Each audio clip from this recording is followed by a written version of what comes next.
I just passed the 20th anniversary of my graduation from residency, but full disclosure, I still get nervous driving to work.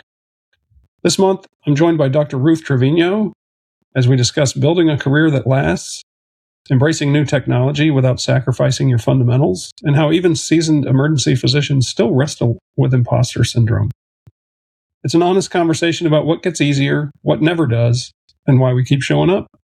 It's time for the shift change.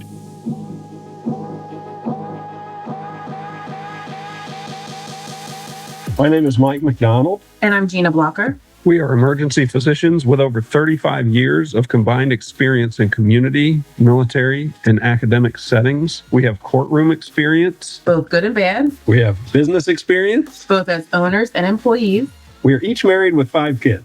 but not to each other. Odds are good that if you're an emergency physician, you will experience burnout, job dissatisfaction, assault in the workplace, depression, anxiety, litigation, and more. We've chosen a career that can literally take years off our lives.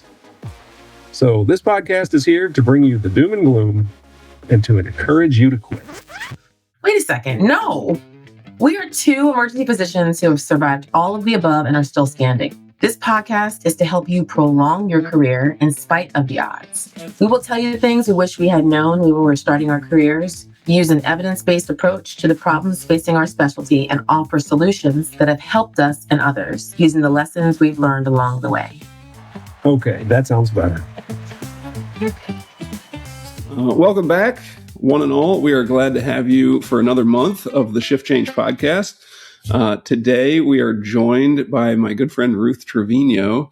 Ruth and I have known each other, I don't know, we probably should have done the math before we started. It's been a decade or more so that we've known each other. I would say I know the math. It's about 8 years.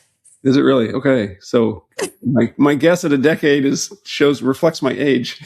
Time goes faster the older you get. So, No worries. I'm excited to have Ruth join us today. She has been a practicing emergency physician for 14 years. Not the 2 decades that I just hit, like I assumed. Again, I'm adding years to you in my head. I thought that you had been out 20 years like me. But no, Ruth she has military experience. She trained in the Navy, with the Navy, and had some time there that we'll probably come back and revisit at another time. That's not the point of this show today, but I do want to delve into your knowledge there. But Ruth, why don't you tell us a little bit about yourself, kind of where you're at and who you are? Hi, everyone. Yeah, I'm Ruth. Like as Mike said, I'm Ruth Trevino. So yes, 14 years, it feels like a while. It goes by so quickly. As looking back, I feel like it was just yesterday. I was just out of training. That's how emergency medicine does you kind of. But originally born and raised in Texas, so I'm a true Texan. But like Mike said, I got to go around the globe with the Navy, and that was a wonderful experience. Brought me back a lot of incredible times, and met different individuals that kind of shaped who I am as an emergency physician and as a leader. And so now I'm practicing in community medicine here in Bryan College Station, and teaching wonderful medical students at the Texas A&M College of Medicine. So it's been wonderful to dive into that a little bit more, in addition to seeing the years of growth of the medical students from first, second, third, and fourth. Still dive into, You're doing an interesting hybrid. I think a lot of us, I certainly did for a long time, have this sort of dichotomy in my head between there's academic emergency medicine and there's community emergency medicine, and like the two never meet. And I think you've done an interesting job of kind of blending those two into your career. And why don't we just start right there? How did that come about? And how do you? Well, I don't like to use the word, but this word that we all throw around in emergency medicine, but burnout kind of happened, right? I don't like the word, but I was getting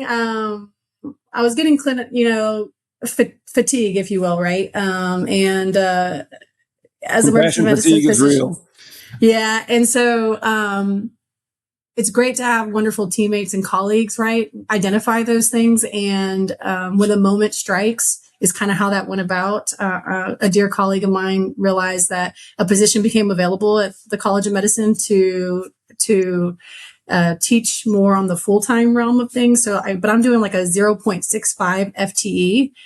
And so he said that would give me full-time, but still be able to practice clinically, because you never really want to leave that world. You just never know. And that was good advice, to never just truly jump ship from one thing, trying to kind of keep yourself kind of grounded, if you will, into the avenue of being still a clinician, because I still love emergency medicine. So that's how that came about, was the right people at the right time, identifying when things were needing to be changed, and it was the best change ever in regards to that. So like, I was very open to the opportunity, a little nervous, because I didn't see myself standing in a lecture hall again with 160 students, teaching them clinical skills in the community emergency medicine practice environment. Exactly. So talk about humbling and learning, but having done it, and I like that aspect of putting myself out there in things that make me uncomfortable, like doing your podcast for the first time. This was kind of nice. But I did like the aspect of being present, and then teaching, and then being that it was well received, and the questions that came from that really brought ignited a fire in me again, that let me be able to deliver to teaching, but also bring it to the bedside. So I felt like patients benefited from it. Yeah, sure. In the long run. Yeah. I was pretty nervous when I transitioned into academics. I had been practicing in the community, as you know, for 13, 14 years. And I was a little nervous, like, all these kids straight out of school are going to know way more than I do. And like, they're so much closer to the science of it all, and all the cutting edge new things that have come along since I graduated years and years ago. I was pretty nervous about it. And then, it took a few weeks working and actually kind of doing it to realize, like, okay, experience does count for something. And like, knowing how to do this job, I actually do have something to contribute here. But yes, it is kind of intimidating to move into that academic role when you haven't been there for a while. Right. For sure. Okay, stepping back a little bit, that tells us who you are, and thank you. We're really excited to have you on the show today. Thank you. You've been practicing emergency medicine for almost 15 years now. What have you seen change? What has changed over the years from a sort of 30,000 foot perspective as you look kind of at the landscape of emergency medicine? What have you seen change over the years? For good or for bad? I'll start with the bad. More metrics, right? More technology, more clicking buttons, and less interaction with our patients, right? I feel like that's the kind of the bad. I feel like, I feel like everything's accounted for, right? And the metrics can make you obviously very stressed, and sometimes it can almost seem, what's the word I'm looking for? It can kind of seem like unreachable, if you will, at times, and it can definitely bring about frustration during your shift, because you're trying so hard. You want to spend that time with the patient, but you're only allotted to so many minutes, right? Because you have your length of stays, you have your door to dock, you have your, did you get all the sepsis measurements in place, which are all good things, but then you get dinged because you didn't document it, even though you did it, so those are the things that I know have changed. I would say that make me concerned in a way, but overall, I think the good things that come from it is, even though I'm not trying to knock technology completely, I think AI has given us some things, especially when it comes to scribes. I don't know if you've used it yet, but I've used things like... But I have seen it, and I've been a patient when someone has used it. Are you using it? I am currently at Scott and White. And hopefully I can say names. Yes, I will give the caveat, as usual, that we don't speak for our institutions while we I will not speak for the It's easy institution. to find out where we work, but we are not representing our institutions on the show.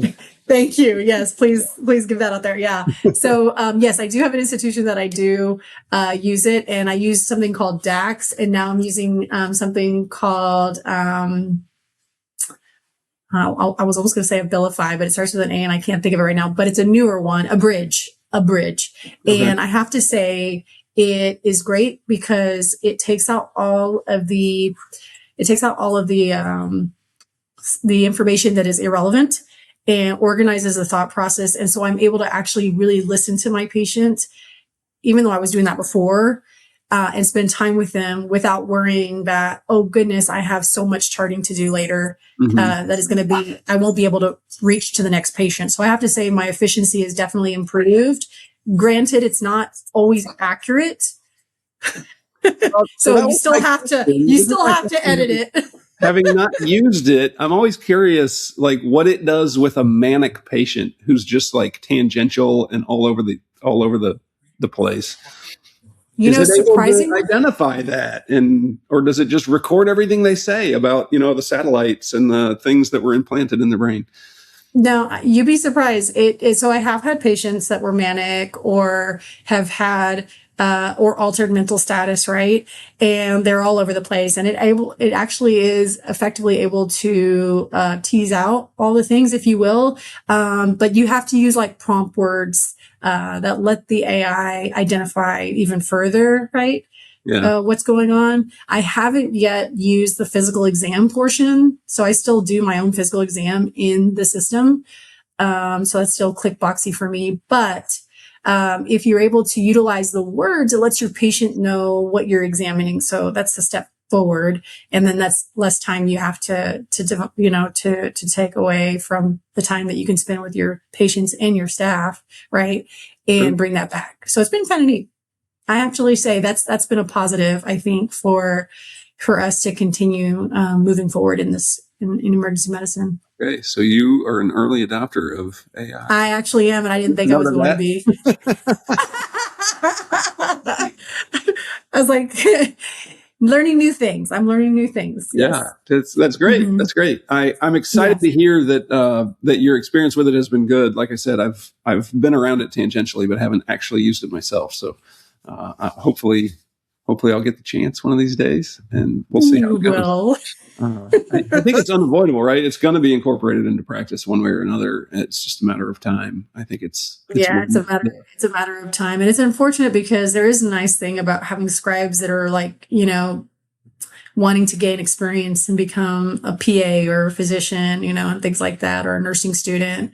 So it's nice to have a person with you, but yeah. That's the kind of I'm cautionary about that because I feel like AI will take the place of individuals who really need that experience. And that was a way in which they could. So, well, I'm sure that they'll come up with other ways for people to get experience. Yeah. I'm sure there's something they can do. Okay. So, what do physicians coming out today? So you teach medical students at A&M. You're in charge of the practice of medicine class, as I recall. Mm-hmm.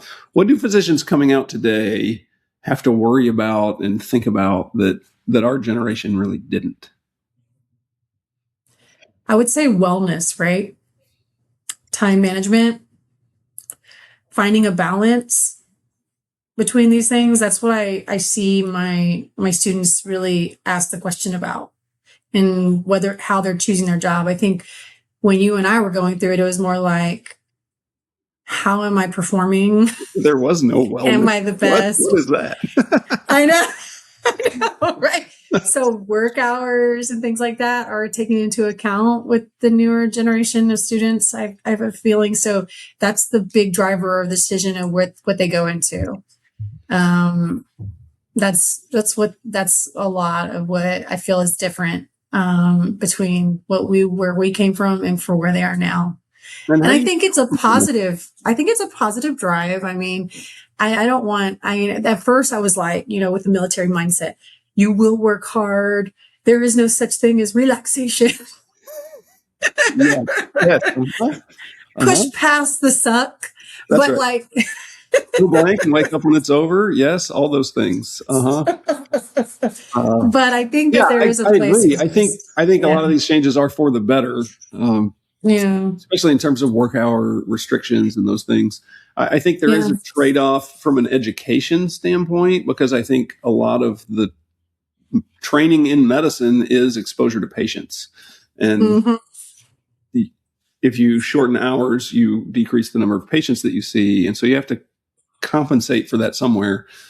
So I do think there's a trade-off at some point. There's probably a law of diminishing returns at some point, but I do think it's certainly better now than it was when you and I came through with that military mindset of, suck it up, buttercup, and Yes. keep going. But I have to say this, there was, one of the positives that I feel like from our experience was that we were able to follow through with our patients and actually see the admission to the discharge, or if a patient was to decline, that you don't get to see that with these work hour restrictions, because it's very,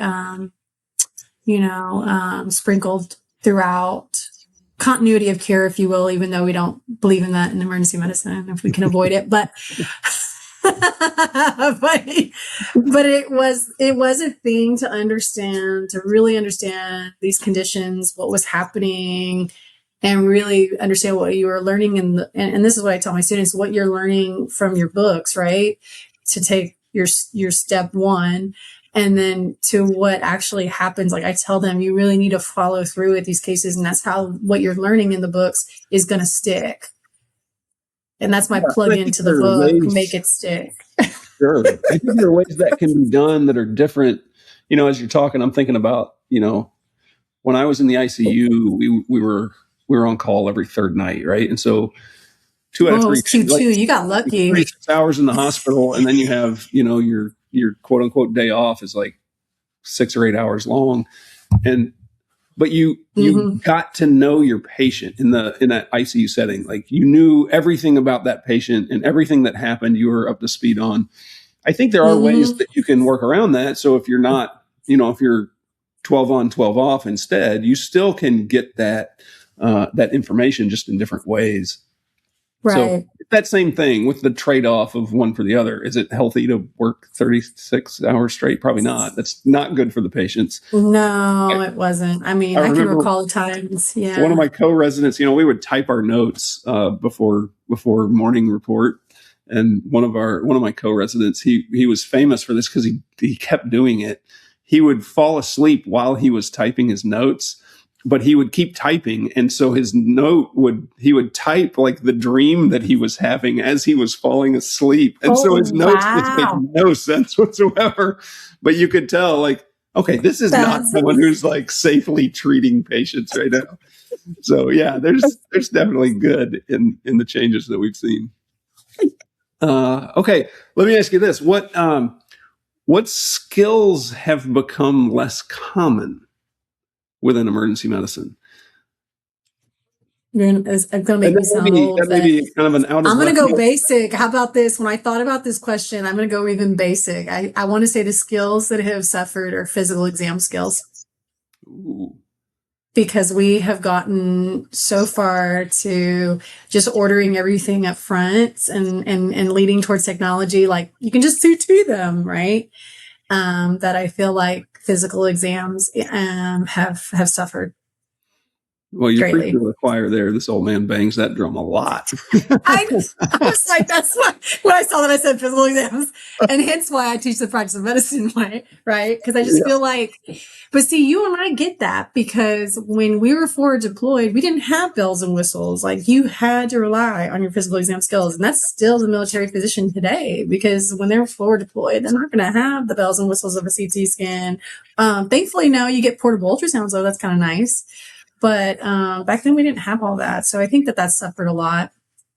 Yeah. I mean, I work in a context right now where some of the ambulances have CTs on them. We've got these little stroke units. Okay, now that's cool. That are doing CTs and pushing TNK in the back of the truck. So yeah, it's the spectrum of capability is quite broad. But I think even, somebody who's going to be practicing in a rural setting or in a critical access hospital, I mean, I remember those places, and I'm in the middle of Texas. Like, this is not the backwoods of, some third world country, and the CT goes down for 12 hours and they've got to fix some part or replace something. And it's the same thing. Like, all of a sudden your capabilities are quite diminished. So I think that's really true. It's funny that that's where you landed on that question. The thing that popped in my head was lumbar puncture, which is my favorite procedure, because like you can't do anything wrong with it. There's no like really downside to doing one.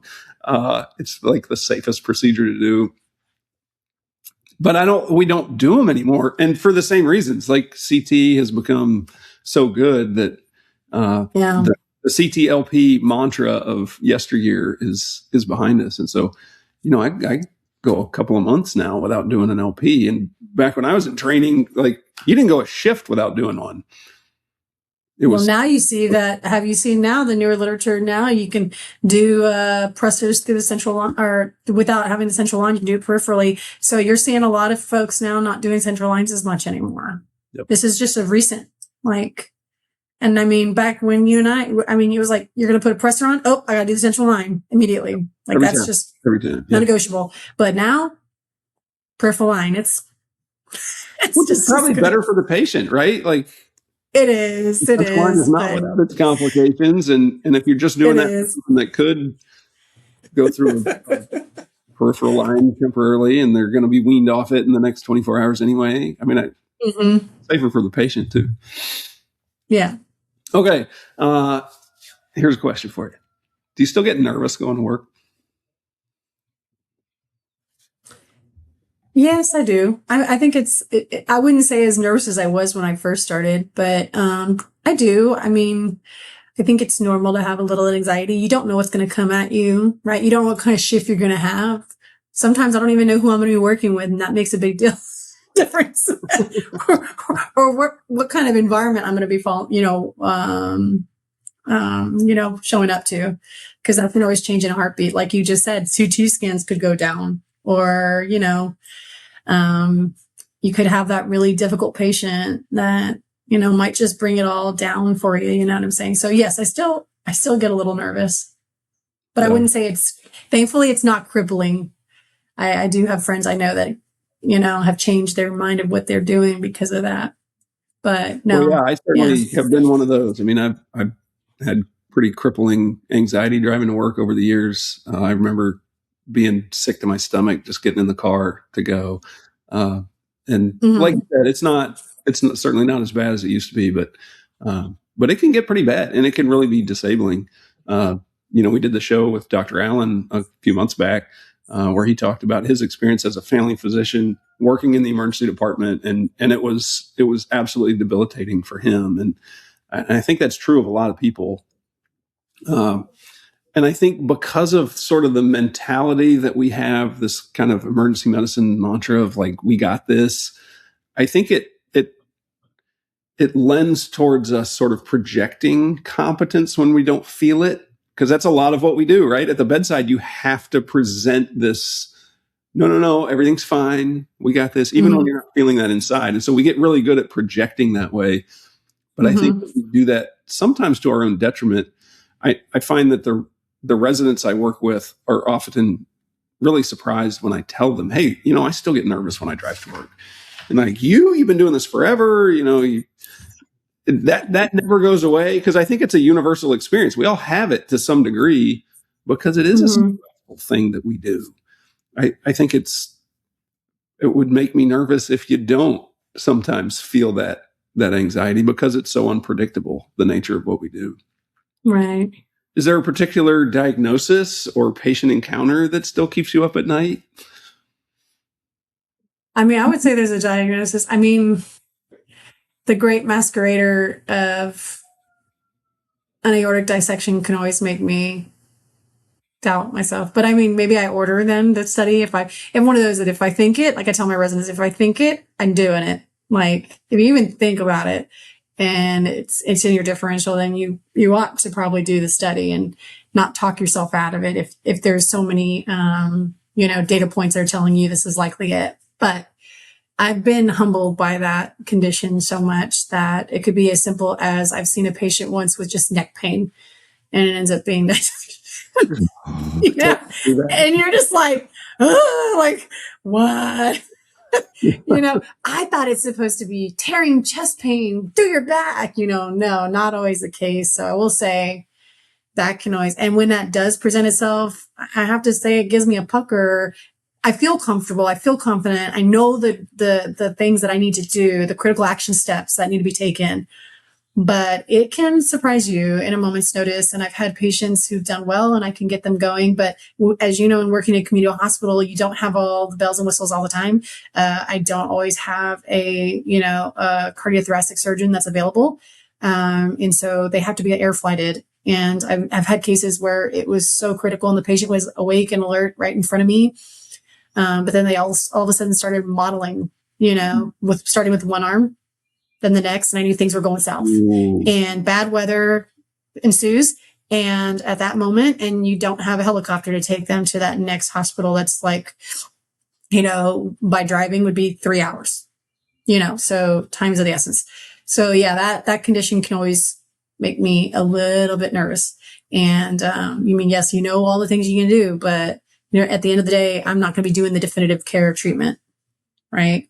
Yeah. And so speaking on to that one patient, that patient did not do very well, but it's just, those are the hard ones, right? When they're talking to you and they're speaking and they're able to communicate, and then all of a sudden they're not. And that's that's hard. Oh yeah. Yeah. Those are, I think, always the hardest ones that you end up pronouncing after you had a conversation with them. Those are with you. Mm-hmm. Those are the ones you never forget. Yeah. Yeah. But yeah, that one always gets me. And it can be something it's just amazing how it presents differently for me. Yeah. So how do you get over that? Let's pause there a minute, because I think that is a universal experience once you've had this patient that you had some rapport with, and then things go sideways. The second guessing and the self-doubt is really easy to get lost in. After that shift, I know I've had plenty of conversations. I've had this experience myself. Something goes sideways, a patient does poorly, you have a bad outcome. And you can spend weeks second guessing the decisions that you made. Did I do things incorrectly? How do you sort of process through those situations? I think one thing that's always, and I'm not indoctrinating anybody by all means, but I'll preface with that. But I have to say my faith is a big thing, is a big thing I lean on in my practice, in order to keep me grounded. Right. So faith for me is everything. I think that gets me through these kind of scenarios. But the other thing is looking for the opportunity to reflect and, know that at the end of the day, I gave my best. And the best doesn't mean that I failed. It means that how is there opportunity for me to look at areas that could have been better, so that for the next person I can do just as well. So it's more of an opportunity, if you will. And when I combine the two together, they're lessons, right?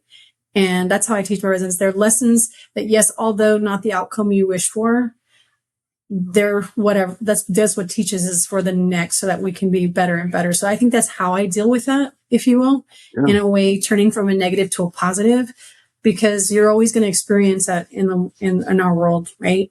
And so that's what's important, is that you can find a way to make that negative into a positive. And we will make mistakes. We're human. But knowing that when you show up to your shift, you should always try to show up at least to be 100% ready if you can, right? And so that's kind of my answer to that question. Sure. I read a book one time it had a line that really stood out to me that said something about, if you want to be a good ophthalmologist, you have to be willing to sacrifice a hatful of eyeballs. And I thought that was a really funny way to describe exactly what you're talking about. We are humans. We're going to make mistakes, but in order to get good at the thing that you do, you have to learn from those missed opportunities. You have to learn from those bad outcomes. And I think one of the hardest lessons, both to teach and to learn personally, is that you can do everything right and still have a bad outcome. You can you can maximize every capability that you have at your disposal, you can nail the diagnosis, you can give the right treatments, and the patient still has a bad outcome. And that's a really hard mental hurdle to get over, because in training, you always kind of think like, I'm being tested, I have to get to the right diagnosis. And then the next level is, once I've made the diagnosis, I need to know what are the right things to do. And it seems like once you have the right answers, then things should be good. I gave the right medicine, therefore everything should be fine. It doesn't work that way in real life. And that's a really hard thing to grapple with.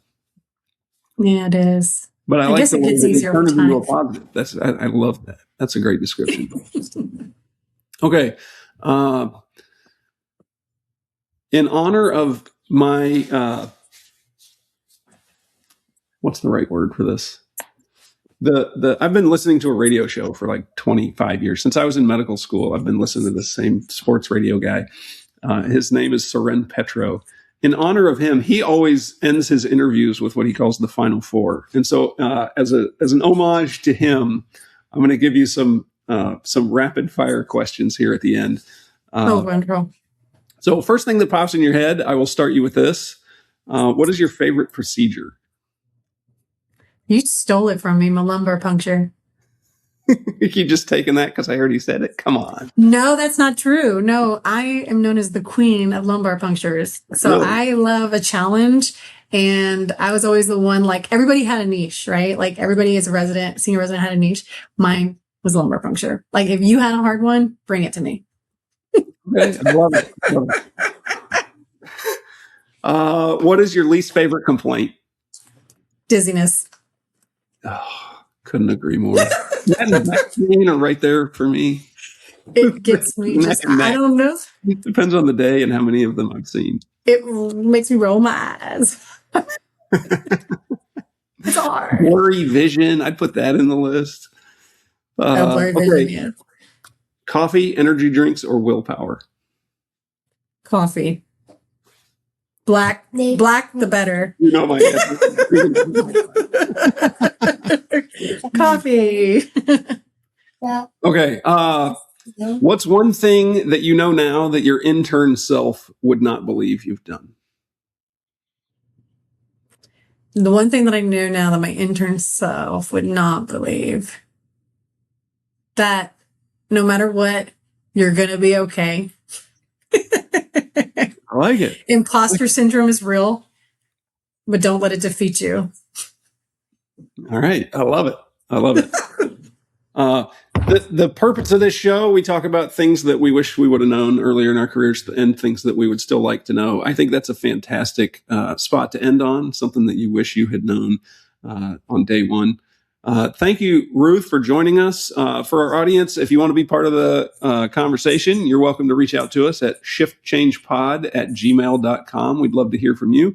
What you'd like to know, what experiences you've had, please feel free to like, to love, to subscribe wherever you find this podcast. We're excited that you joined us today, and we look forward to speaking again next month. Only a doctor would say, I'm just a doctor.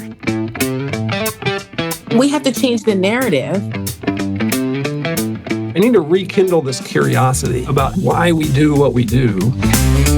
Give yourself time to mourn the change of the shift that you're in your life. It's okay when it feels like too much. It's okay.